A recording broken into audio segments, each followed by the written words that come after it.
Bom dia, bom dia, bom dia. Hoje vamos ter mais um Jus Brasil Responde, né?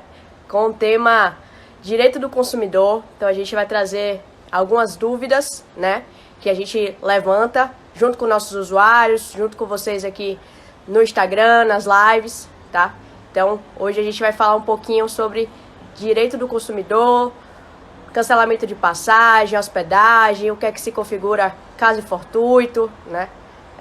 A gente vai falar um pouco sobre como isso tem afetado a vida das pessoas, o que é de direito, o que não é de direito, né? Como a gente pode realmente lidar com essa situação imprevista como consumidor, né? Então, é um tema muito importante, é um tema que está muito em alta e quero saber quem é que tá aí, de onde é que é. A gente já tem baiano aí. Meu sotaque eu sei que entrega, que eu sou da Bahia. Pessoal aí é da onde? Tá chegando. Bom dia, bom dia. Paraíba! Maravilha, Paraíba. Maceió, Nordeste em peso, hein? Bahia, Paraíba, Maceió. Salvador. Estamos aqui nesse calor, hein? Belo Horizonte, Mineirinha, Natal. Ó, o Nordeste tá em peso, hein? Ah, Santa Catarina, aí o Sul, Centro-Oeste, Goiás, Rio de Janeiro, BH, o Brasil todo. Manaus. Caramba! Distrito Federal, então temos Norte, Nordeste, Centro-Oeste, Sul.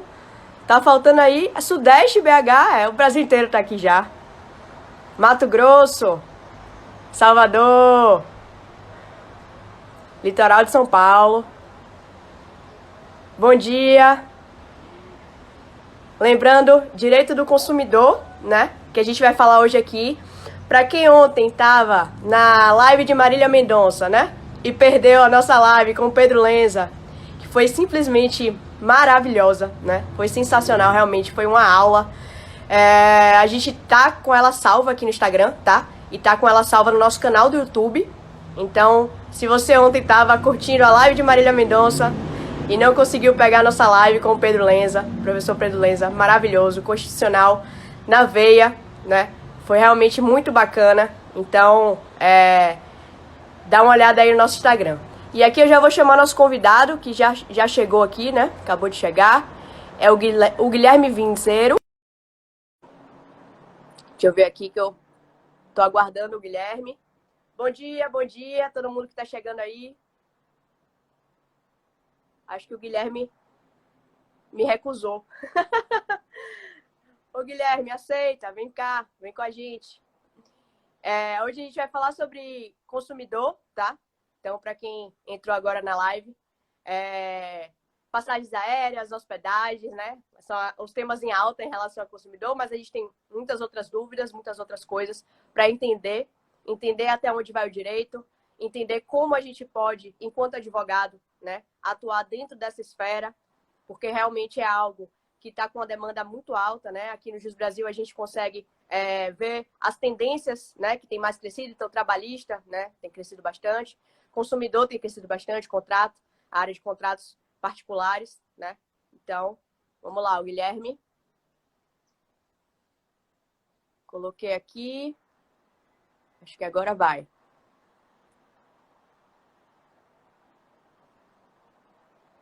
Conectando. Olá, Guilherme, bem-vindo. Olá, tudo bem? Bom dia a todos. Obrigado. Bom dia. Se apresenta aí para o pessoal, diz de onde você é, né? Sua esfera de atuação. Tudo bem. Bom, pessoal, bom dia. Meu nome é Guilherme Vinceiro, eu sou advogado aqui em Minas Gerais, em Belo Horizonte. Sou formado pela UFMG, mestre em Direito Empresarial. No ano passado, fui professor substituto lá na UFMG também e, coincidentemente, lecionei a disciplina de Direito do Consumidor. Então, eu espero poder contribuir aí para tirar as dúvidas de vocês.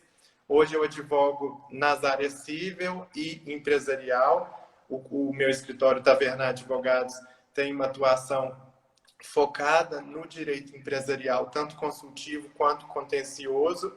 O contencioso agora deu uma freada, né? Acho que os colegas advogados vão compartilhar comigo desse entendimento por conta da suspensão dos prazos. A gente tem lidado muito com questões mais urgentes, com liminares para eventualmente revisar algum contrato, e o que aumentou foi a demanda do consultivo, né? Os clientes, principalmente os clientes empresários, aí, demandando soluções a respeito de renegociação contratual com instituições financeiras, com fornecedores, com, enfim, vários contratantes, para verificar como se amoldam melhor.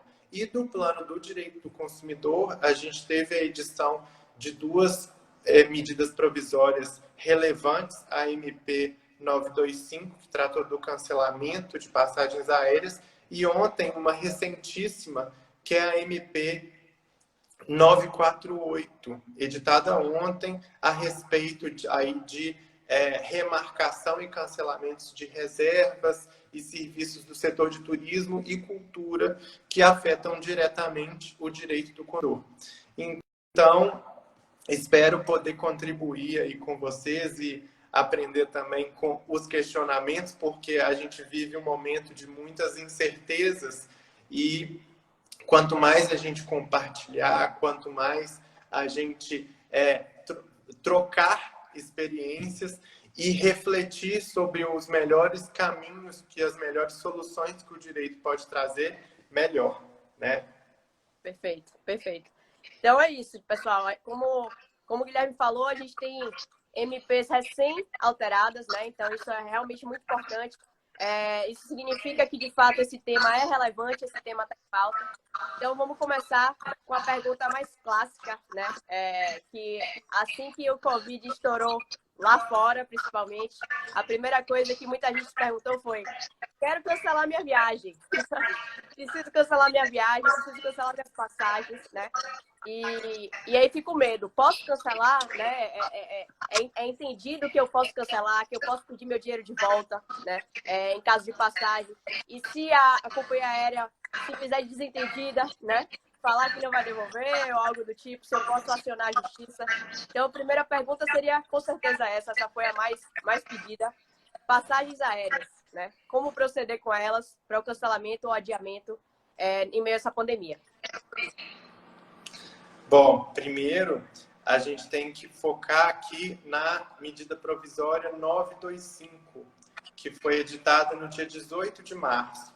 Né? Logo que o governo aí decretou a calamidade pública, foi editada também essa medida provisória, porque a aviação civil foi o setor diretamente atingido, aí um dos primeiros setores a ser atingido, porque ele está diretamente vinculado à área internacional, à demanda internacional. Então, se as passagens aéreas internacionais foram as primeiras a serem canceladas pelos outros países ou pelas próprias companhias de aviação civil, consequentemente, o setor inteiro começou a sofrer, o que começou a se intensificar com a chegada da pandemia ao Brasil e a decretação da calamidade pública. E, então, veio a MP 925 para dispor que as companhias aéreas elas vão ter o prazo de 12 meses, tá, para reembolsar os consumidores de eventuais pedidos de cancelamento e no valor relativo à compra da passagem. Por quê? Porque se o governo tivesse editado, ou então tivesse permitido que o consumidor requeresse o cancelamento nos termos do CDC, a gente ia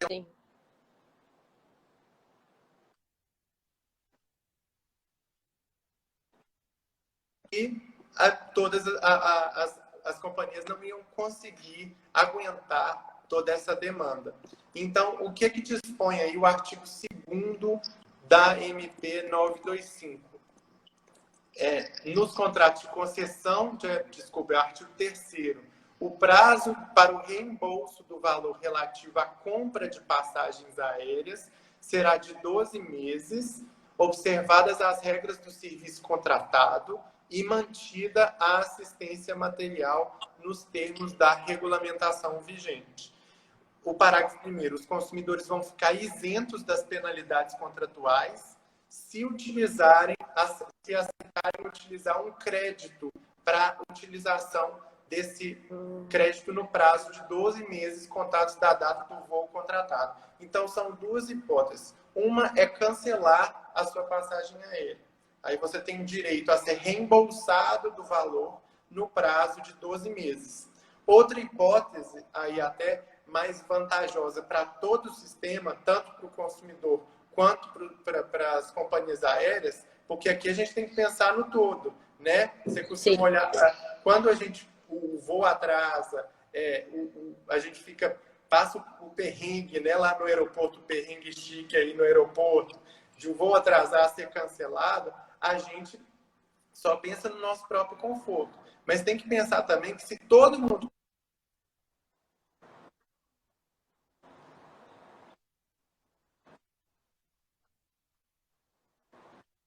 terá daqui para frente, iriam vir à falência. Então, tem o segundo alternativa que a lei traz, que é a disponibilização pela companhia aérea de um crédito no valor da passagem para que seja utilizado no prazo de 12 meses do voo contratado. E se você optar pela utilização desse crédito, você não paga nenhuma multa contratual. Então, é uma opção viável para que o consumidor acabe não colapsando todo o sistema. E é o que todos os prestadores de serviço estão adotando aí, até por analogia. Né? O pessoal aqui está relatando que a minha fala cortou muito, se alguém mais está com esse problema. Só se estiverem me algumas avisem. vezes cortou, mas acho que deu para entender de uma maneira geral. E esse último ponto que você falou, Guilherme, ele é muito relevante, né?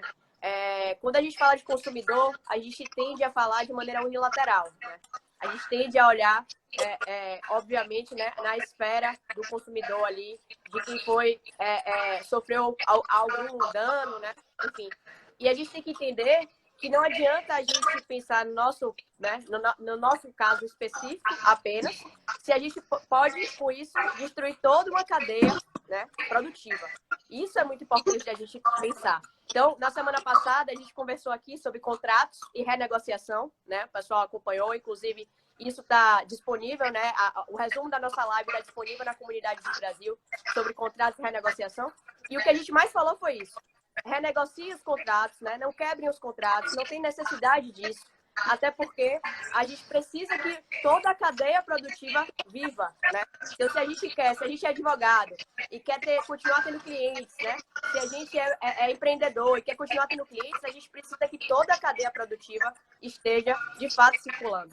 Então, quando a gente pensar em consumidor, quando a gente pensar em cancelar uma passagem, né? Em pedir o dinheiro de volta, claro que existem casos em que isso é importante, existem casos em que a pessoa se planejou para ter aquele investimento e a pessoa está total no direito dela de ser ressarcida, né? Como você bem colocou, mas também quem puder reagendar, né?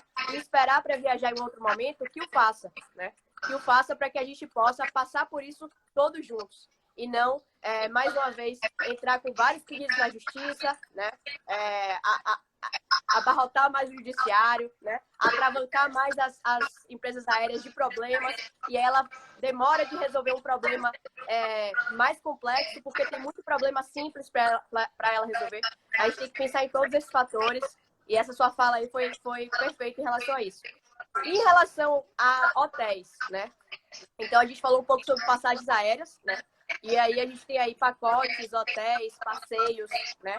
E aí eu vou estender um pouco a pergunta até para shows, né? Eu não sei se encaixa na mesma nuance, mas, pessoal, perdeu muitos shows, né? Teve a live de Marília Mendonça ontem, muita gente se lamentando dos shows perdidos, né?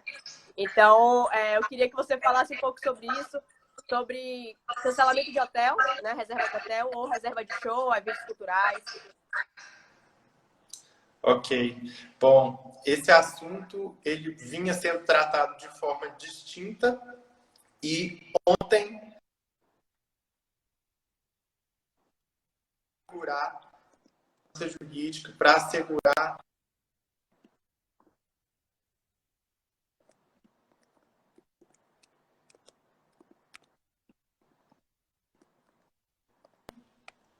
editada ontem, 8 de abril, medida provisória 948, e ela trata exatamente sobre o cancelamento de serviços, reservas e de eventos dos setores de turismo e de cultura em razão do estado de calamidade pública. Quais que são as hipóteses aqui?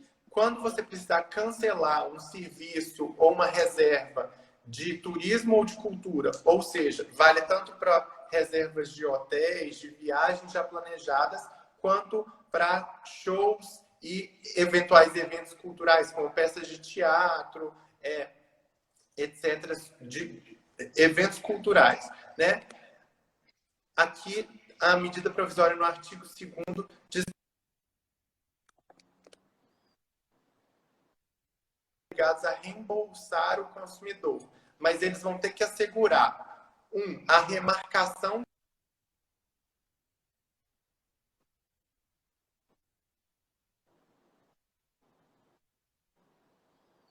se o show vai ser remarcado, se a reserva vai ser permitida num outro período, que a gente vai tratar daqui a pouco. Por exemplo, muita gente comprou o ingresso do Lollapalooza.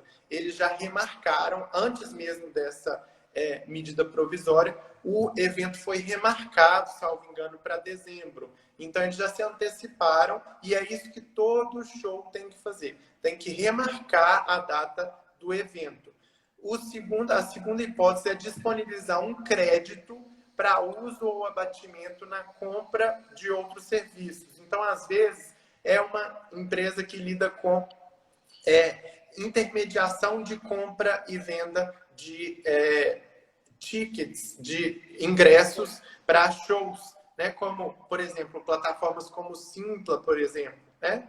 Então, essas empresas elas têm a opção de disponibilizar ou podem criar a opção de disponibilizar ao consumidor um crédito para que seja utilizado, se não nesse evento específico que seria remarcado, num outro evento de interesse do consumidor. Está aí no inciso 2º do artigo 2º da MP 948, editada ontem.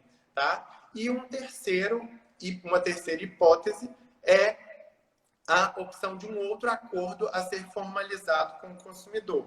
E aí, nessa hipótese, o consumidor tem que estar sempre atento a não ser lesado e a ser um acordo que não fira os seus direitos garantidos, tanto nesses incisos superiores, quanto no próprio Código de Defesa do Consumidor como um todo.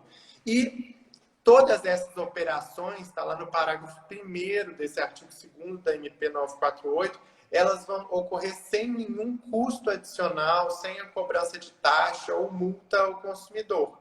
E vai ter que ser efetuada dentro do prazo de 90 dias. Então, desde ontem, o consumidor tem 90 dias para requerer essa remarcação do evento ou essa disponibilização do crédito, tá? E o parágrafo 2º trata de que esse crédito vai poder ser utilizado pelo consumidor no prazo de 12 meses, contado do fim do estado de calamidade pública. A gente ainda vive a decretação do estado de calamidade pública, é o próprio governo quem vai, por meio de decreto legislativo, revogar esse estado de calamidade pública e decretar o seu fim. A partir do momento em que o consumidor escutar no jornal foi decretado o fim do estado de calamidade pública, que é o que o pessoal está falando aí, vai ser o maior sextou da história, né? Se acontecer numa sexta-feira, vai todo mundo festejar e tudo mais. A partir desse momento,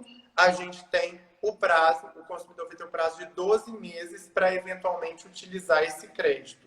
Então, resumindo, reserva de hotéis, reserva de espetáculos, shows, espetáculos de teatro, todos os eventos relacionados à cultura, exposições que eventualmente você tenha comprado ingresso para ver alguma exposição em museus.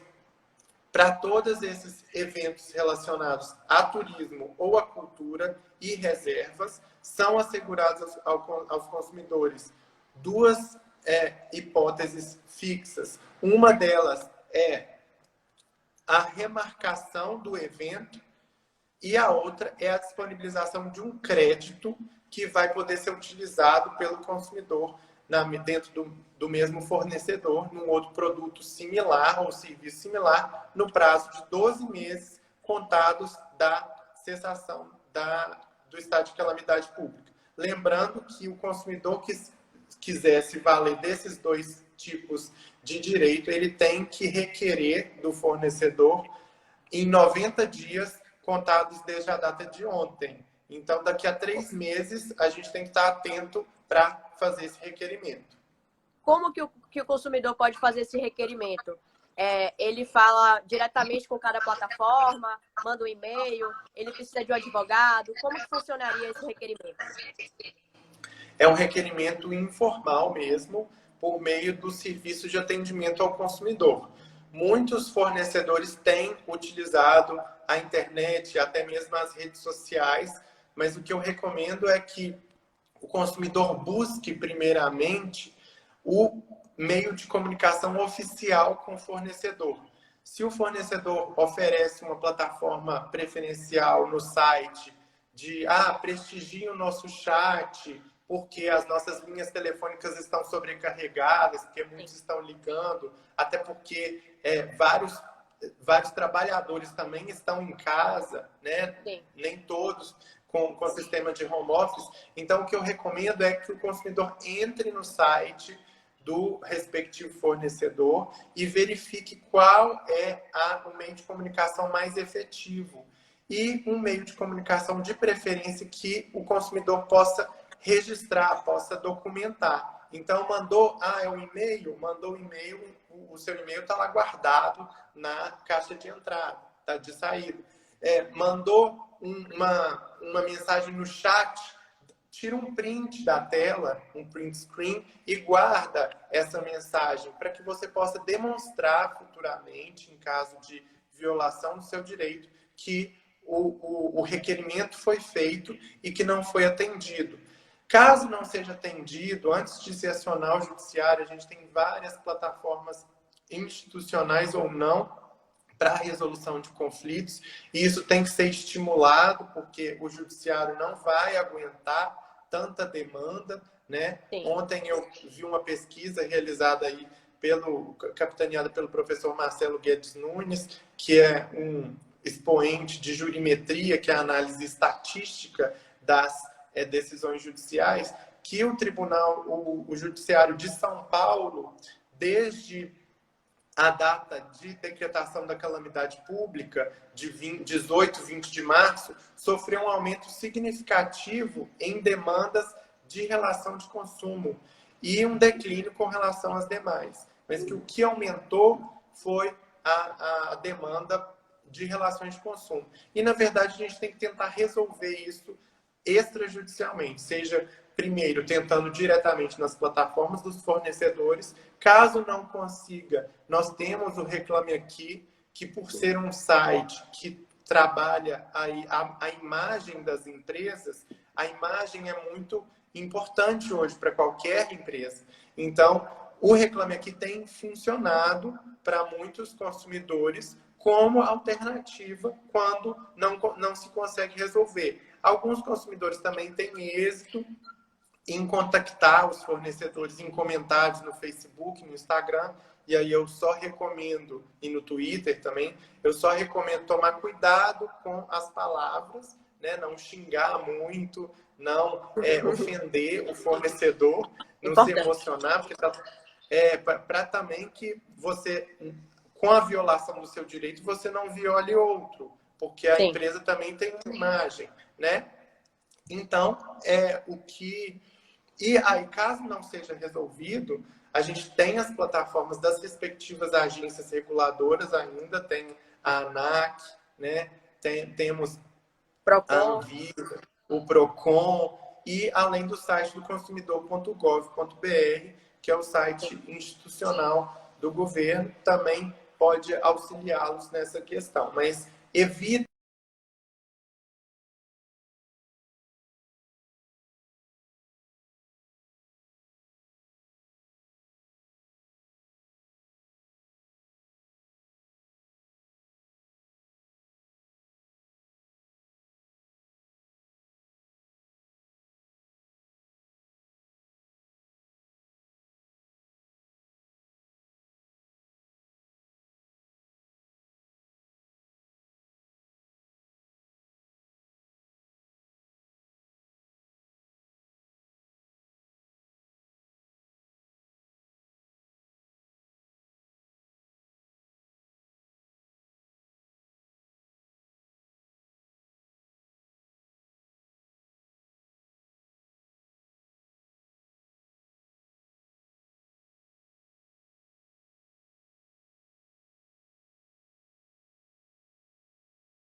Oi, voltei aqui também.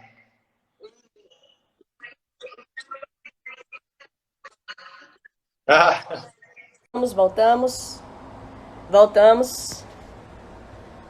É engraçado que, a depender da época, né, a gente passa por problemas diferentes, né? Agora, nessa época de lives, a gente passa por problemas de tecnologia, né? Mas estamos aqui de volta, vamos ver se o Guilherme volta.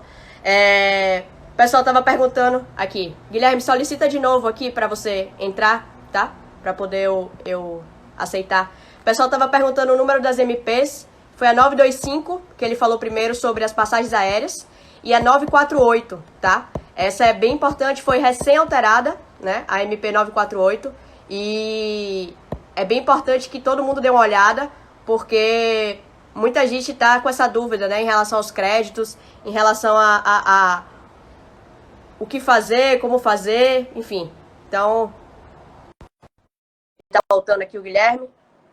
As MPs que perguntaram foi a MP 925, sobre as passagens aéreas, e a MP 948, que foi sobre toda essa parte de hotelaria, de eventos, né, de cancelamentos, né, isso, Guilherme? O pessoal estava perguntando quais foram as MPs que você citou aqui. companhias aéreas, regulamento de passagem 925, do dia 18 de março, e MP 948 para remarcação de reservas de hotéis e de eventos, shows relacionados a turismo ou a cultura, ok? Que foi editada ontem, Perfeito. é uma MP recentíssima. Perfeito. Uma dúvida que é frequente também, o Luiz Paulo até perguntou aqui em relação à passagem aérea, mas isso, eu acho que isso vale também para e-commerce e tudo mais. Muita gente tem dúvida quando a empresa é de fora, né? Então, por exemplo, comprei uma passagem aérea internacional por uma empresa de fora, ou comprei algum objeto, né, por uma empresa, um e-commerce de fora. Essa legislação brasileira, né, ou seja, essa MP que foi editada, essas regras que a gente está comentando aqui, elas devem ser respeitadas por essas empresas, né? Como que fica a relação com empresas que teoricamente são internacionais, né? Eu sei que algumas empresas têm o CNPJ aqui no Brasil, né? Mas a gente não sabe se isso é obrigatório, né? É obrigatório para poder... Todas essas empresas têm que ter CNPJ no Brasil, não tem? Tem que respeitar a legislação brasileira, não tem? Essa é uma dúvida que muita gente está tendo. Bom, a partir do momento em que ela opera aqui, tem sim que respeitar. Então, na medida em que você tem um voo operado aqui no Brasil, também vale para essas empresas. Então, se eu comprei a passagem que sairia aqui do Brasil para outro país, essa companhia aérea tem que se submeter às regras da medida provisória e do Código de Defesa do Consumidor, consequentemente. Isso, a gente fazendo até uma analogia,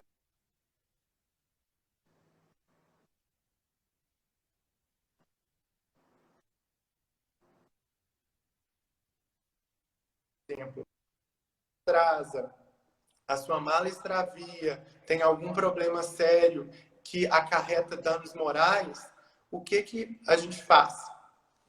A gente ajuiza uma ação aqui no Brasil para resolver a situação. E como a empresa está operando aqui no Brasil, ela se sujeita à legislação brasileira. Perfeito, perfeito. E dentro dessa mesma esfera, né, a gente está conhecendo, todos os consumidores estão conhecendo alguns termos como caso fortuito, né, teoria da imprevisibilidade, né, força maior. Eu queria que você desse uma esclarecida, né, para todo mundo, qual que é a diferença entre eles, né, o que é que se constitui de fato isso. E por que está todo mundo falando tanto disso agora, né? De fato, a pandemia é um caso fortuito, né? É uma força maior. Eu queria entender um pouco mais disso e os usuários têm mandado muitas perguntas na dúvida, né? Sem entender direito quais as diferenças entre elas. Bom, a gente tem que se atentar aqui que são, primeiro, são institutos diferentes com consequências diferentes. Eles têm sido tratados da mesma forma e, às vezes, as decisões dos tribunais até confundem esses institutos e a evolução do direito acaba os confundindo. Mas eles têm aplicações próprias que devem ser conhecidas para que o próprio consumidor ou a parte contratante, se a relação não for uma relação de consumo, utilize da forma adequada, em virtude das consequências. Primeiro, a força maior e o caso fortuito. Tecnicamente, existe uma diferença entre eles. O caso fortuito é para aquela questão imprevisível, que não se pode prever, mas se pode evitar. E a força maior é aquele fato que não se pode evitar. Então, muitos diferenciam aqui a força maior do caso fortuito, apesar de que, na prática, para fins de coronavírus, não vai se ter tanta diferenciação. Os efeitos vão ser os mesmos. Então, se chamar de caso fortuito, se chamar de força maior, a gente tem uma situação tão grave que se enquadra em ambas as hipóteses. É preferencial se chamar de força maior, porque ela é nitidamente um fato inevitável. Não se pode evitar a proliferação do coronavírus. Claro que todos estão tomando as medidas de isolamento social e tudo mais, mas mesmo assim, não é um fato que se pode evitar de forma tranquila. Então, pelo artigo 393 do Código Civil, a gente tem a possibilidade de enquadramento do Covid-19 como um fato de força maior. E não só o Covid, como os efeitos do Covid. Por quê? A partir do momento em que você tem uma pandemia, tem uma situação de caos econômico e social, você tem efeitos que também não se pode evitar. Um exemplo desses efeitos são o que a gente chama dos fatos do príncipe, né? São os decretos municipais e estaduais que têm restringido o funcionamento de estabelecimentos. Então, restaurantes, bares, academias de ginástica, todos esses foram afetados pelos efeitos do Covid. Não pelo Covid em si, né? O restaurante não pegou Covid, mas os efeitos da pandemia foram a decretação, os decretos municipais, por exemplo, né? Que restringiram o funcionamento de restaurantes, bares, academias, etc., para evitar shopping centers, para evitar aglomeração.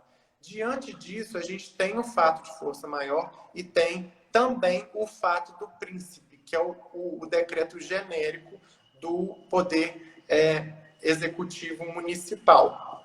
E quais são as consequências da força maior? O artigo 393 diz que o devedor ele não vai responder pelos prejuízos causados pelo fato de força maior. tá? E aí, o que se entende por esses prejuízos? Primeiro, pode-se utilizar a força maior para, numa negociação, não se pagarem os juros, a correção monetária, a Sim, multa e os prejuízos decorrentes daquele inadimplemento, tá?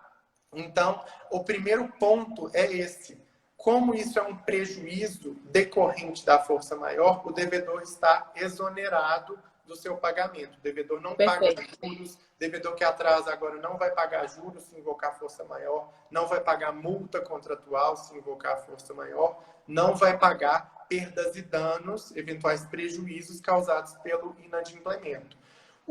A força maior também pode ser utilizada para alegar e invocar a suspensão da exigibilidade da obrigação.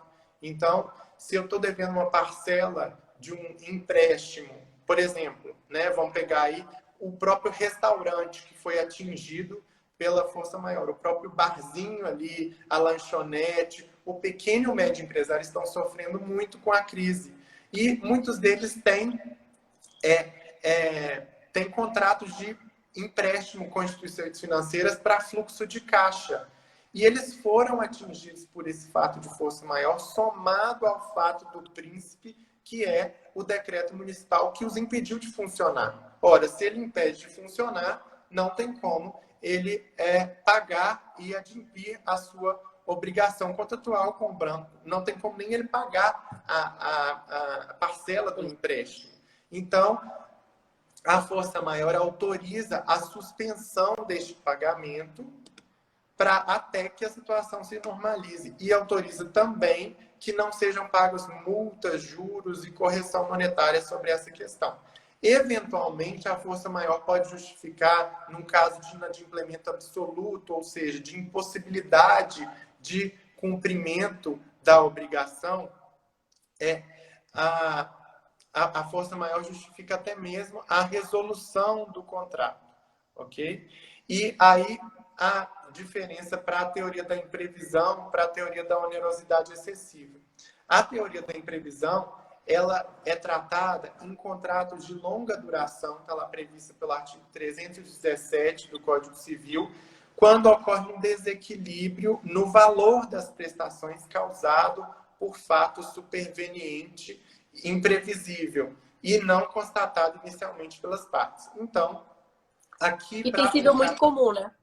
Sim, tem sido muito comum, mas aqui para aplicar a teoria da imprevisão, primeiro a gente tem que ver quando o contrato se iniciou. Porque se o contrato é anterior à pandemia, tudo bem, né? As partes não tinham como prever a pandemia e os seus efeitos. Agora, um contrato de fornecimento, um contrato de prestação de serviço que é feito agora, durante e com os efeitos da pandemia já conhecidos, a meu ver, é possível se prever, pelo menos, a situação geral, né? Então, a teoria da imprevisão não se aplicaria tanto quanto naqueles contratos de longa duração que foram firmados antes dos efeitos da pandemia, tá? A consequência da aplicação da teoria da imprevisão é a revisão do valor das prestações, para a gente restabelecer o desequilíbrio econômico.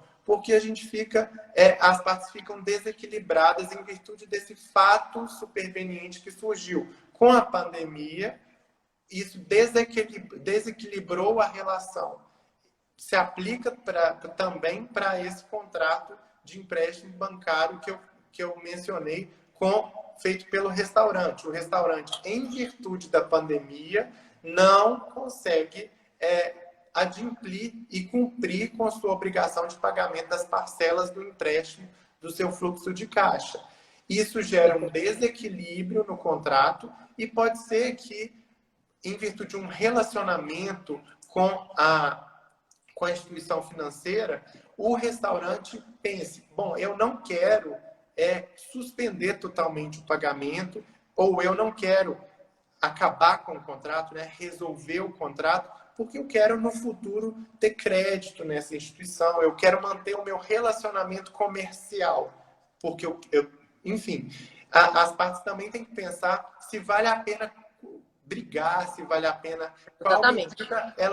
elas querem, qual briga elas querem comprar, literalmente. Então, se decidiu que não, eu quero negociar uma revisão no valor das parcelas, aí a teoria da imprevisão é mais recomendada de tentar se enquadrar na teoria da imprevisão, de se revisar só o valor das parcelas. Não, não vou pagar uma parcela de 2.000 no empréstimo, vou tentar negociar, renegociar para pagar R$ 1.000. Caso essa renegociação não venha a ter êxito, a gente pode ter uma solicitação ao Poder Judiciário, o ajuizamento de uma ação para uma revisão pelo Poder Judiciário. Apesar de a Lei da Liberdade Econômica ter tornado ainda mais excepcional a revisão dos contratos pelo Poder Judiciário, a gente tem aí uma situação que realmente e finalmente se enquadra com tranquilidade na imprevisibilidade, porque a pandemia não pode ser prevista.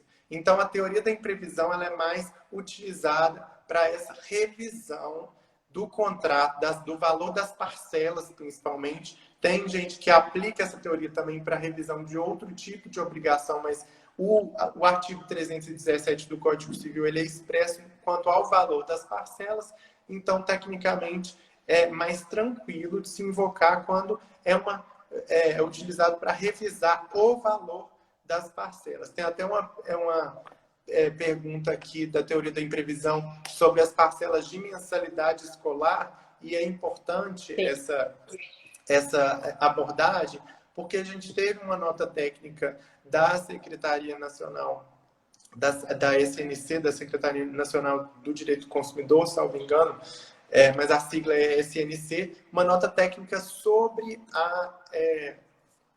a prestação de serviço educacional. A recomendação para as fornecedoras desse serviço de que seja um serviço, de que o serviço não pare de ser prestado, tá? E que seja preferencialmente realizado à distância, em via de EAD, né, o ensino à distância, ou então reagendado, mas que continue sendo cobradas as mensalidades e que o serviço continue sendo prestado. Essa foi a recomendação e a nota técnica que veio de SNC. Discussão a respeito do próprio conteúdo, porque a gente tem mensalidade, tem aulas que podem ser feitas online. Eu acredito que a partir de certa idade, para as crianças, os professores já conseguem manter aulas online, ensino à distância, só que certas atividades feitas para crianças de 3, 4 anos, eu ainda não consigo visualizar como as instituições vão se adequar a essa modalidade de ensino à distância. E até mesmo laboratórios, né? Por exemplo, falando de faculdade particular, né? Nesse caso, universidades que têm curso de saúde, né? Em que as matérias estão diretamente ligadas a laboratório, né? A prática ali. Então, tem algumas discussões sobre isso, mas é importante também que as pessoas entendam que nem tudo pode já estar previsto, né? Isso é muito importante. Então, as instituições elas não têm as respostas, elas estão se adaptando bastante, né? E é interessante que a gente entenda tudo que a gente falou aqui, né? Inclusive, a gente falou muito sobre entender os dois lados, né? Entender as duas partes. Então, aqui o Barros está falando aqui, eles não chamam de AD, chamam de ensino remoto ao vivo para justificar o boleto cheio, por exemplo, a faculdade, né? Então, tem algumas manobras jurídicas que estão sendo feitas, né? De ambas as partes, tanto do lado do consumidor quanto do lado das empresas, né? Para poder superar isso. E voltando ao que você falou anteriormente, o Gabriel, ele perguntou aqui se o fato do príncipe não exige que haja a inviabilização absoluta da atividade. E se eu entendi bem, o senhor relatou em relação aos decretos, né? Os decretos, eles trazem essa inviabilidade, né? Então, quando há o decreto, né? Aí depende muito da região do Brasil, mas a maioria já está com esse decreto, né? Em que não é permitido abrir restaurante, não é permitido abrir bares. E aí foi assim que o doutor Guilherme trouxe a possibilidade, né, E complementando até ao doutor Gabriel, de fato, o fato do príncipe ele só se aplica à impossibilidade absoluta, só que os decretos para alguns setores, eles acarretam sim a impossibilidade absoluta. Por mais que aqui em Belo Horizonte, por exemplo, o decreto municipal, ele retira, suspende a eficácia do alvará de licenciamento dos bares e restaurantes, mas ao mesmo tempo permite que eles continuem a funcionar de portas fechadas e com entregas de delivery. A questão é que alguns estão presentes aí, os pequenos, os médios e grandes estão presentes nos aplicativos de entrega, né, no iFood, Uber Eats, ou então com o seu próprio mecanismo de delivery. Já outros pensam numa pequena lanchonete que nunca se estruturou dessa maneira, né? Pode ser que esses 15 dias aí que ela teve para se estruturar estão prejudicando muito o seu faturamento, porque pode ser que era, de fato, uma atividade apenas presencial. Então, nesses casos de inviabilização absoluta, em que a pessoa, o pequeno médio empresário não consegue nem se manter, em virtude dessas restrições, aí se aplicaria o fato do príncipe. Por isso que o fato do príncipe ele não deve ser alegado à torta e à direito. Aqui eu dei um exemplo só para mostrar que ele pode se somar à força maior, mas a força maior ela tem uma tranquilidade maior de ser alegada numa negociação, numa ação judicial. E, claro, a gente tem que verificar para a aplicação do fato do príncipe o caso a caso, se a inviabilização de fato é absoluta ou não.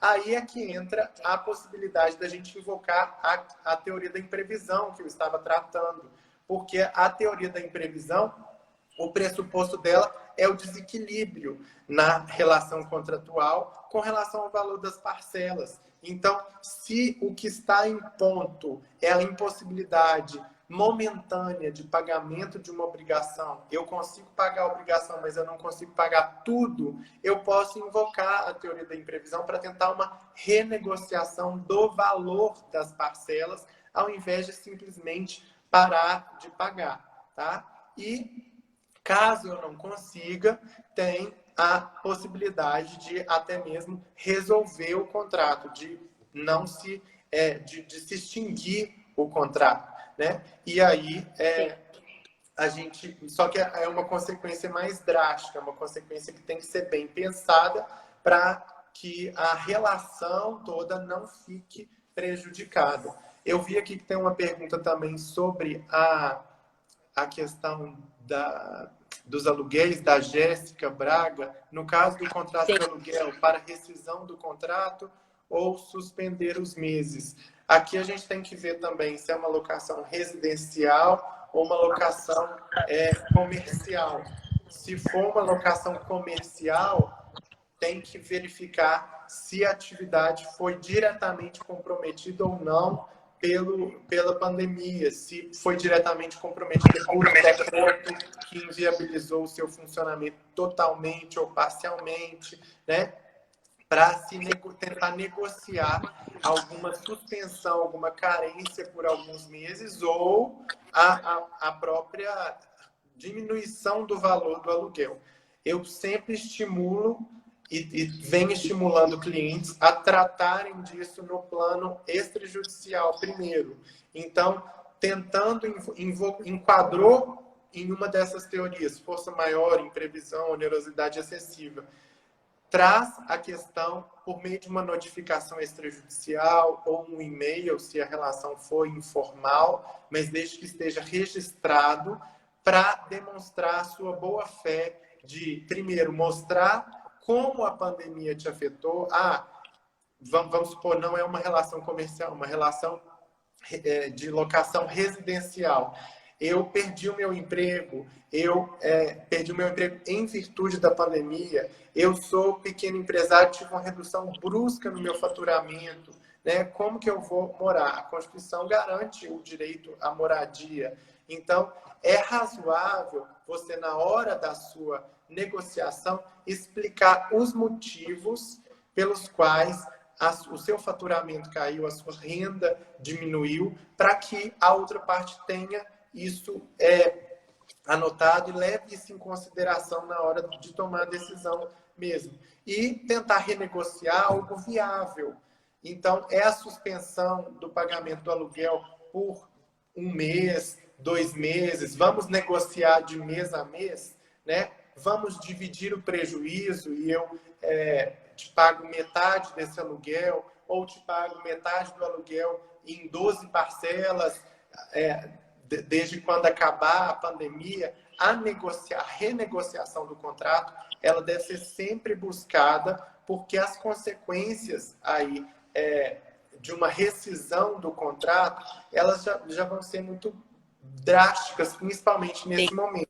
A gente tem um projeto de lei tramitando, já na Câmara dos Deputados, já foi aprovado no Senado, né, de autoria do senador Antônio Anastasia, já foi aprovado no Senado, agora passou para a Câmara dos Deputados, que trata de questões referentes ao direito privado.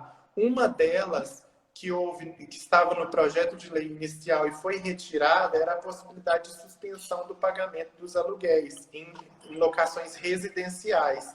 Essa possibilidade ela não passou, não vai haver como regra, tá? Ela não vai ser regra. Então, a gente vai ter que tratar no caso a caso. A Câmara dos Deputados ainda vai votar a possibilidade de passar uma norma que impede o despejo liminar até que acabe a pandemia.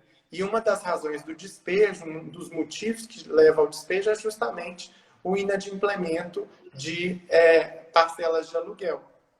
Então, isso ainda vai ser debatido. Se essa norma passar, os despejos liminares, salvo engano, até o fim do ano, vão ficar suspensos, não vão poder ocorrer em locações residenciais e isso vai acabar autorizando aí os locatários, de certa forma, ao inadimplemento, né? Então, eu sugiro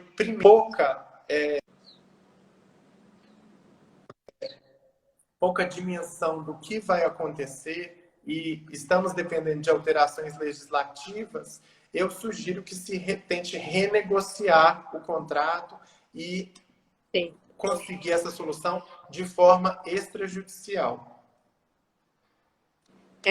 Perfeito. Aqui a gente teve uma pergunta, a gente ia exatamente para as escolas, mas a gente teve aqui uma pergunta do plano de saúde, e aí eu queria salientar que essas perguntas que o doutor está respondendo e algumas outras de consumidor, tá? Se você entrar no site Jus Brasil e colocar 10 dúvidas de consumidores durante a pandemia, vocês vão achar um guideline, né, com perguntas e respostas, tá? Então, Ludmila, nesse documento, a gente explica, os especialistas do Brasil, né, que responderam, que é possível, sim, atrasar, né, a mensalidade do plano de saúde, é de direito que se atrase, né, até 60 dias e continue sendo atendido, e a obrigação do plano de saúde é avisar, né, quando tiver em 50 dias. Então, tem essas e outras dúvidas, né, respondidas na comunidade Jus Brasil. Então, muitas dúvidas que vocês talvez tenham já estejam respondidas lá pelos autores da comunidade. É uma comunidade aberta em que advogados, né, e a sociedade como um todo podem interagir, podem entender melhor as situações jurídicas. E aí, para finalizar, eu acho que a pergunta mais recorrente até então, né, tem sido em relação ao que é justo e o que não é, tá? Dentro da base de negócio anterior. Então, muita gente está perguntando sobre a mensalidade das escolas, né? Então, ok, a escola deve continuar mantendo as aulas de maneira online, né? Mas essa mensalidade, ela não deveria ser, né, menor, né? Será que eu poderia falar da teoria da improvisão? Imprevisão, sim. Imprevisão, que é relacionada à diferença econômica, né? Quando há um desequilíbrio econômico. Então, tem muita gente aqui que está perguntando, tanto para universidades quanto para escolas, se essas mensalidades não deveriam ser menores e ou se é possível eu conseguir que isso aconteça judicialmente, né? Se eu tenho esse direito de acionar e de falar, não, eu não vou pagar o valor integral, pois eu não recebi, né, exatamente aquilo que tinha sido acordado no começo do contrato. Como é que funcionaria isso? Uhum. Bom, a gente tem que verificar o que está sendo feito por cada instituição, porque muitas a recomendação, como eu disse, por via de nota técnica da Secretaria do Nacional do Direito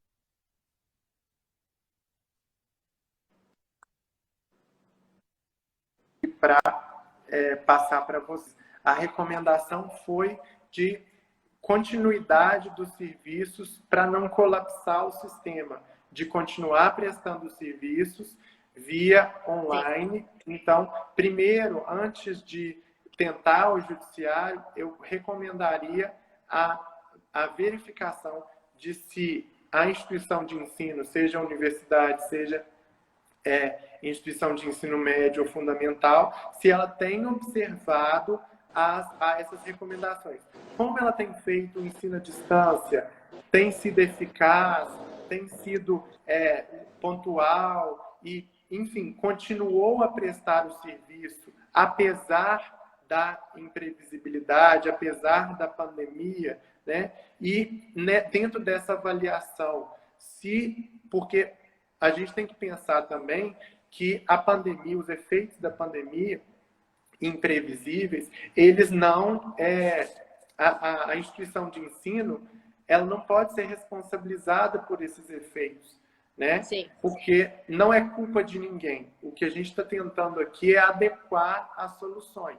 Então, a adequação sugerida por essa nota técnica que eu mencionei é de ensino à distância. Se o ensino à distância está sendo oferecido, acho que não seria o caso de revisão das parcelas das mensalidades. Agora, se o ensino à distância ou essas recomendações da nota técnica não estão sendo seguidas, aí sim já é o caso de tentar se renegociar uma parcela, pelo menos até o fim da pandemia, ou mesmo a suspensão ao pagamento dessas parcelas, para que fique adequado a todos. Perfeito. Então, como eu falei para vocês, muitas dessas perguntas e outras, né, já estão respondidas na nossa comunidade Jus Brasil, tá? Eu queria agradecer bastante ao Dr. Guilherme. Foi muito esclarecedor, de fato. E hoje à noite, gente, a gente tem às 7 horas uma live imperdível com a doutora Patrícia sobre as possibilidades dos advogados, né, dentro do direito digital. Então, o digital, ele é uma realidade, né? A gente não tem mais passo para trás, a gente só tem passo para frente. E hoje, às 19 horas, a gente vai estar com essa super live. E eu queria deixar meu agradecimento aqui ao Dr. Guilherme. Pode se despedir do pessoal, né? E a gente vai encerrando por aqui. Obrigado pelo convite, obrigado a todos. Lembrem-se sempre aí de renegociar, de tentar conseguir resultados fora do judiciário, porque a gente está vivendo um tempo em que tudo vai ser sobrecarregado. Então, a gente tem que estimular o diálogo, e o diálogo vai ser virtual mesmo, vai ser por telefone, vai ser por e-mails.